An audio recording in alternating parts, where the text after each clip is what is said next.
他曾在1980年预测苏联将在10年内灭亡，结果苏联真的在1991年解体了。而到了如今，他又预测说美国会在2025年崩溃，而近期德州和美国政府的对峙事件似乎也在说明这个预测有着实现的趋势。那么此人究竟是谁呢？他说的这些是否可信呢？此人就是约翰·加尔通。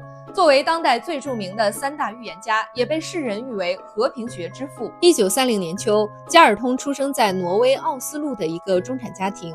自幼聪颖的他开始思考了人生的意义。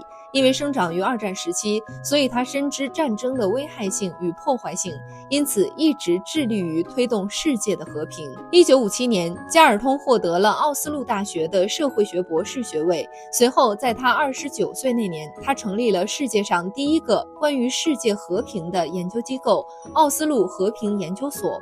此后，毕生致力于世界和平的研究事业。然而，一个专门从事世界和平的研究专家，怎么会对苏联的崩溃做出了准确的预言呢？加尔通在深入综合研究的基础上，大胆预测苏联的解体，没想到10年后果真应验。1980年正值全球最紧张的时刻，此时的苏联如日中天，军事和经济水平都处于世界领先地位。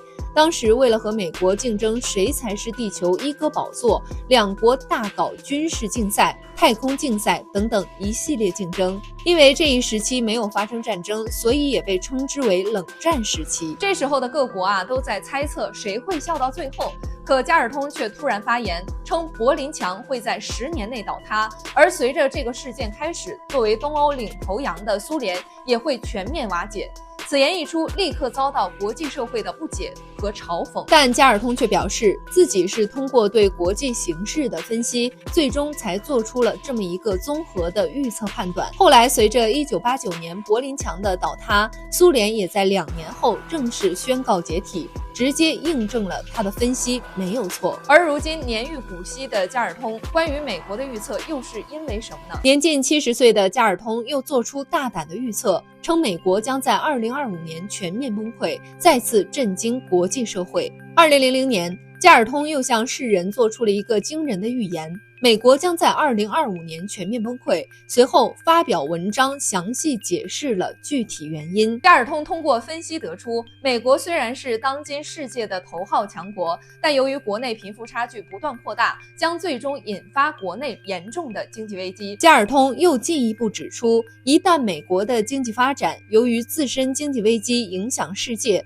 导致本国人民与国际社会收益不平衡，最后会导致国内各类社会问题被引发，结局就是美国自身被吞噬。而随着最近美国大选将近，各类黑料的爆出，拜登和特朗普的对枪开始，似乎正在验证着这个局面的发生。但是要说到会导致国际经济混乱是可能的，但是否会像预言那般，还需要时间来证明。